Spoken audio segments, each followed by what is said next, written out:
आज मेरा प्रश्न है पद्माकर का श्रृंगार वर्णन तथा काव्य शिल्प। इसका उत्तर मैंने इस तरह से तैयार किया है, अगर आपको अच्छा लगे तो आप देख लीजिए एक बार। पद्माकर का जन्म 1753 ईस्वी में बांदा में हुआ था। इनके पिता का नाम मोहनलाल भट्ट था। ये तेलंग ब्राह्मण थे। साहित्यिक वातावरण में पलने बढ़ने के कारण इनकी रुचि साहित्य में हुई। बचपन में ही इन्होंने संस्कृत व हिंदी का अच्छा ज्ञान प्राप्त कर लिया। पद्माकर को काव्य प्रतिभा विरासत में मिली थी। उनके पूरे परिवार का वातावरण ही कवितामय था। उनके पिता के साथ उनके कुल के अन्य लोग भी काव्य रचना में पारंगत थे, अतः उनके वंश का ही नाम कविश्वर पड़ गया था। पद्माकर राजदरबारी कवि के रूप में कई नरेशों से सम्मानित किए गए थे, अतः वे अनेक राजदरबारों में सम्मानपूर्वक रहे। सुधाकर पांडे ने लिखा है, पद्माकर ऐसे सरस्वती पुत्र थे जिन पर लक्ष्मी की कृपा सदा से रही। अतुल्य संपत्ति उन्होंने अर्जित की और संग साथ सदा ऐसे लोगों का जो दरबारी संस्कृति में डूबे हुए लोग थे। कहा जाता है जब वह चलते थे तो राजाओं की तरह जुलूस चलता था और उनमें गणिकाएं तक रहती थी। पद्माकर रीतिकाल के अंतिम खेवे के कवियों में सर्वाधिक उल्लेखनीय हैं। उनकी प्रसिद्धि एक कवि और आचार्य दोनों रूपों में है। उन्होंने 3 प्रकार के काव्य ग्रंथों की रचना की है, प्रशस्ति काव्य, रीति काव्य, भक्ति काव्य। अगर हम प्रशस्ति काव्य की बात करें तो 2 रचनाएं उनकी प्रमुख हैं, जिसमें कि हिम्मत बहादुर बिरुदावली, प्रताप सिंह बिरुदावली। रीति काव्य के भी दो काव्य हैं, उसमें है पद्माभरण और जगत विनोद। इसी तरह से भक्ति वैराग्य प्रकरण ग्रंथ में जो है वो 4 किताबें उनकी है। पहली है ईश्वर पचीसी, दूसरी है प्रबोध पचासा, तीसरा है गंगा लहरी और राम रसायन। हिम्मत बहादुर बिरुदावली की भूमिका में दीनजी ने लिखा है, पद्माकर ने अपनी काव्य भक्ति के प्रताप से एक अवसर पर तो 56 लाख रुपए नगद, 56 गांव और 56 हाथी इनाम में पाए थे। समय समय पर नागपुर, दतिया, सतारा, सागर, जैतपुर, उदयपुर, ग्वालियर, अजयगढ़ और बूंदी परिवार की ओर से उन्हें बहुत सम्मान और धन मिला। पन्ना महाराज हिंदूपति ने उन्हें 5 गांव जागीर में दिए। जयपुर नरेश सवाई प्रताप सिंह ने 1 हाथी स्वर्ण पदक, जागीर तथा कवि शिरोमणि की उपाधि दी और बाद में जयपुर महाराज जगत सिंह ने उन्हें दरबार में धन संपदा और आदर दिया और साथ में कुछ गांवों की जागीर भी दी। पद्माकर बड़े राजसी ठाठ में रहते थे। यह बात तो इस कवित से झलकती ही है। ये जब जयपुर में रहते थे तो बड़े लाव लश्कर के साथ सफर के लिए निकलते थे। एक बार जयपुर से बांदा जाते समय उनके लाव लश्कर को देखकर बूंदी वालों ने समझा कि कोई हमारे राजा पर चढ़ाई करने आ रहा है। तब इन्होंने उनका भ्रम दूर करने के लिए एक कवित बनाकर सुनाया, नाम पद्माकर डराऊ मत कोई भैया, हम कविराज हैं प्रताप महाराज के। उनकी सारी कविता उनके जीवन के अनुकूल ही चलती रही। नव यौवन में उन्होंने वीर रस को अपनाया, युवा अवस्था में श्रृंगार रस में डूबे और ढलती अवस्था में भक्ति की कविता की, परंतु साहित्य इतिहास उन्हें श्रृंगारिक कवियों के कारण ही स्मरण करता है। पद्माकर का सर्वश्रेष्ठ ग्रंथ जगत विनोद श्रृंगार का संदर्भ ग्रंथ है, यद्यपि उनमें अन्य रसों के उदाहरण भी अंत में चलते ढंग से दे दिए गए हैं। कवि ने इसमें आरंभ में ही घोषणा की है, नवरस में श्रृंगार रस, सीरे कहत सब कोई, सूरस नायिका नायक ही, आलंबित हवै होई। पद्माकर जयपुर के महाराज जगत सिंह के दरबार में बहुत दिनों तक रहे और उन्हीं के नाम पर अपना प्रसिद्ध ग्रंथ जगत विनोद रचा। उन्होंने इसमें हिंदी की चलती आती हुई रीति परंपरा का पूर्ण अनुगमन किया है। ये जो हमारा MSD 1 का जो हमारा सिलेबस है, उसमें ये जगत विनोद जो रचना है इसे ही पढ़ना है, जो हमें पद्माकर की जो रचना हम पढ़ते हैं। तो यहाँ से हम श्रृंगार वर्णन का शुरुआत करते हैं। उनका श्रृंगार वर्णन में देखते हैं। श्रृंगार वर्णन, रीति काव्य पर श्रृंगारिक काव्य परंपरा का जबरदस्त प्रभाव पड़ा है। इसमें प्रभावित होकर केशव व बिहारी ने श्रृंगार का स्वरूप कहीं कहीं ऐसा खींच दिया है, जिससे श्रृंगाराभास करना कहना चाहिए, कहीं तो विरोधाभास भी हो गया है। बिहारी का एक दोहा देखिए। बिहसी बुलाई बिलोकी उत, प्रौढ़ थिया रसजूमी धूमी, पूस की पसीजही पूत को, पिए चूमियो मुख चूमी। नायिका बालक का मुख इसलिए चूमती है कि प्रियतम ने उसे चूमा है। यहाँ वात्सल्य भार सर पर पाँव रखकर भाग गया है। यहाँ पे हमने एक बिहारी का दोहा लेकर इसे कोट किया है कि बिहारी का जो दोहा था उसमें जो वात्सल्य भाव था वो पद्माकर के वात्सल्य भाव से अलग था। पद्माकर का जो भाव है वो देखते हैं। पद्माकर की श्रृंगार भावना ऐसी स्थूल नहीं है, पद्माकर की श्रृंगार भावना सूक्ष्म है। पद्माकर के श्रृंगार वर्णन में संजोग वर्णन तथा वियोग वर्णन दोनों मिलता है। संजोग वर्णन देखते हैं। श्रृंगार वर्णन के संदर्भ में पद्माकर का ध्यान भाव वर्णन की अपेक्षा वस्तु वर्णन पर अधिक है। संजोग वर्णन अर्थात जिसमें मिलन के भाव हो। इसमें हम देखते हैं पहला पॉइंट कि चित्रधर्मिता। चित्रधर्मिता उनके काव्य की सबसे बड़ी विशेषता है। वे बिहारी के बाद रीतिकाल के सबसे बड़े शब्द चित्रकार हैं। उनके द्वारा खींचे गए चित्रों में बिहारी की भांति रंगों का गहरापन नहीं, बल्कि एक सफल चित्रकार की वर्णन विपुलता और सामंजस्य है। कहीं कहीं तो ऐसा लगता है कि पद्माकर के हाथ में सचमुच कलम नहीं तुलिका ही थी, जो भावना के हर मोड़ को चित्रों में बांधती चलती थी। कहने का मतलब है कि उनकी जो श्रृंगार वर्णन में जो चित्रधर्मिता थी वो बहुत अच्छी थी। बहुत ही अच्छा किसी का भी चित्रण करते थे अपने जो कविता में।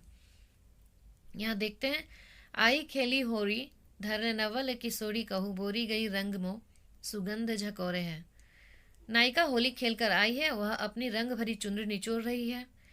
इसमें चुनरी निचोड़ते समय के सभी अंगों के कार्य व्यापार का उल्लेख किया गया है, अर्थात इसमें चित्रधर्मिता है। चित्र को अच्छी तरह से निखार कर दिखाया गया है।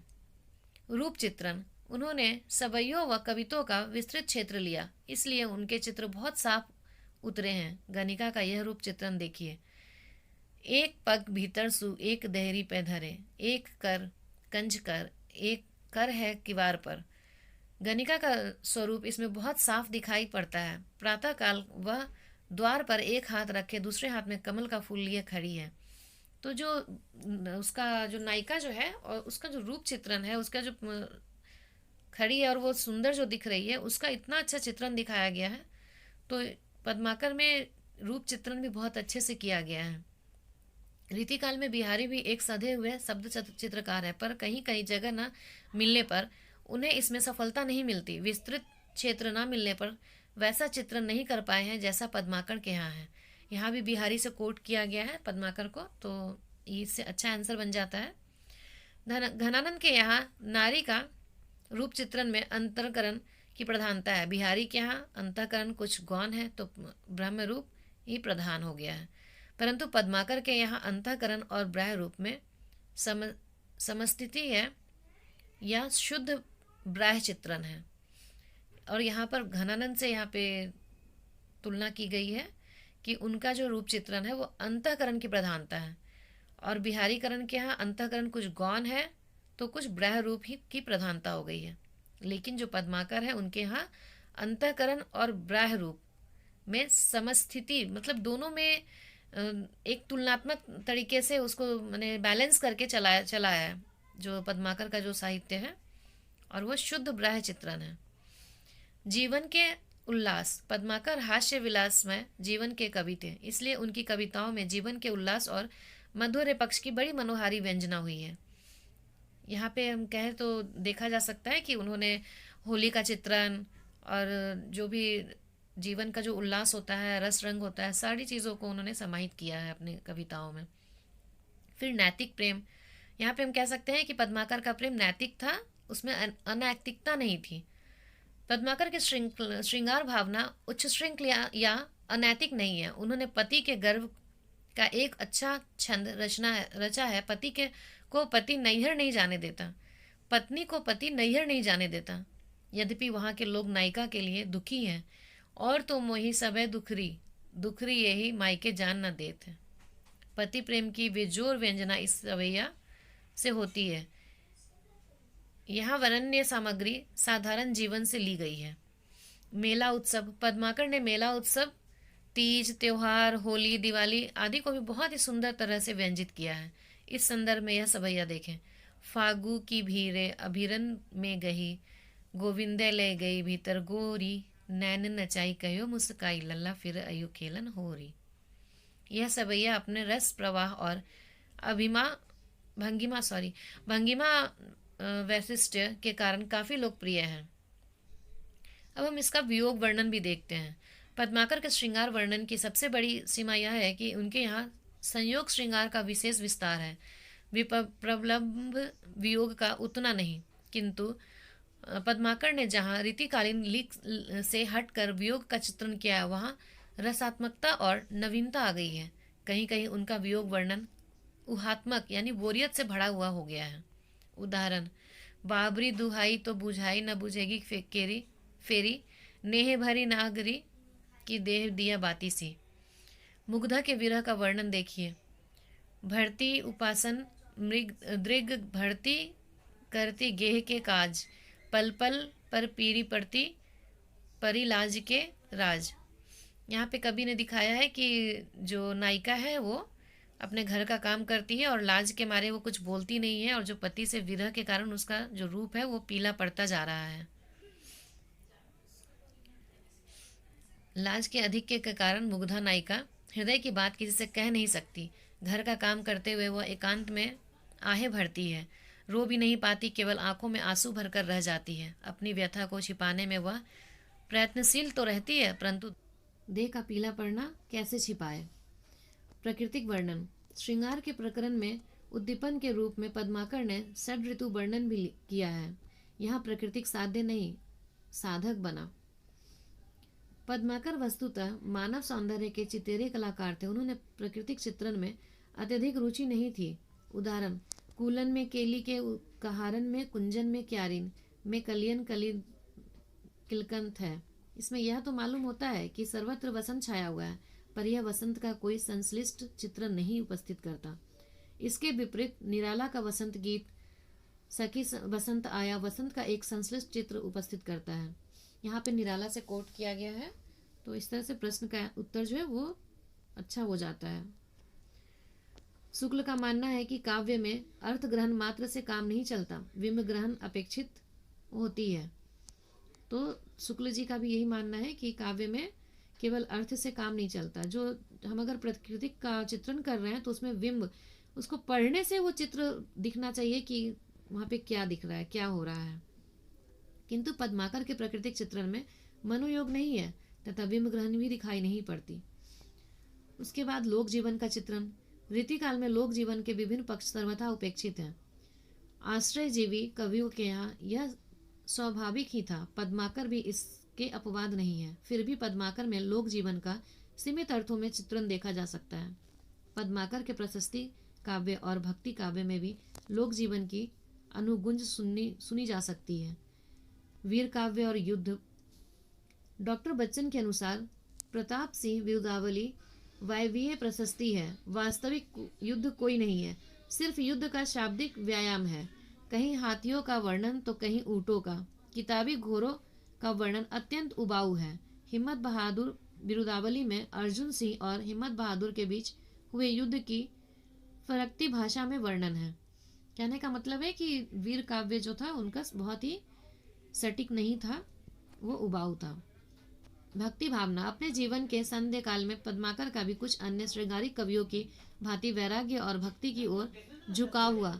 पद्माकर की भक्ति भावना के केंद्र में कोई एक देवता नहीं है। लोक में जिन जिन देवों की वंदना उनका पूजा होता है, उनके प्रति संभाव्य के वंदना की गई है। उनकी भक्ति भावना असांप्रदायिक है। हरिहर बधि को सुमिरि के, काटहि कलुष कलेस, कवि पद्माकर रचत है गंगा लहरी बेस। गंगा स्तुति में पद्माकर ने ये कहे हैं, और आज भी गंगा स्तुति में उनके ये जो लेख हैं और उनकी जो रचना है वो गाई जाती है और बोली जाती है। काव्य शिल्प। उन्होंने काव्य प्रबंध काव्य और मुक्तक दोनों तरह की रचनाएं की है। प्रबंध काव्य के अंतर्गत हिम्मत बहादुर बिरुदावली और प्रताप सिंह बिरुदावली उल्लेखनीय हैं। पद्माकर के श्रृंगारिक रचनाएं मुक्तक शैली में हैं। उन्होंने कवित, सवैये और दोहे रचे हैं। कुछ छंद संवाद शैली में भी रचे हैं। बोलत न काहे एरी, पूछे बिन बोले नहीं। काव्य शिल्प के संदर्भ में पद्माकर की अलंकार योजना भी विचारणीय है। उनकी अलंकार योजना वस्तु का स्वरूप ग्रहण कराने और भाव की अनुभूति तीव्र करने में सहायक है। उन्होंने उपमा, रूपक, उत्प्रेक्षा आदि अलंकार का उपयोग किया है। रावरी दुहाई तो बुझाई न बुझेगी केरी, नेह भरी नागरी की देह दिया बाती सी। यह वाक्य श्लेष और उपमा के सहारे विरह की व्यंजना में कहा गया है। नैन न चाई कयो मुस्काई लला, फिर रहियो खेलन होरी। इन वाक्यों में अनुप्रास अलंकार के प्रयोग के जो ध्वनिक चित्र बने हैं वे अद्भुत हैं। पद्माकर की अलंकार के संदर्भ में पद्माभरण उल्लेखनीय है। काव्य भाषा। अब हम पद्माकर की काव्य भाषा देख लेते हैं। पद्माकर भाषा शिल्प में माहिर थे। उन्होंने सुव्यवस्थित भाषा का प्रयोग करके भाषा के प्रवाह को बनाए रखा है। उनकी भाषा सरस है, जो पाठकों के हृदय में सरलता से जगह बना लेती है। इसके पता चलता है कि उनकी भाषा पर अधिकार है। ब्रज भाषा का मधुर रूप इसमें देखने को मिलता है। सूक्ष्म अनुभूतियों को दिखाने के लिए लाक्षणिक शब्द का इस्तेमाल किया गया है। पद्माकर का भाव क्षेत्र विस्तृत है। वे बुंदेलखंड के रहने वाले थे, इसलिए उनकी प्रारंभिक रचनाओं की भाषा पर बुंदेली का प्रभाव है। पद्माकर की भाषा का सबसे स्पष्ट गुण है उनका माधुर्य और प्रसाद गुण।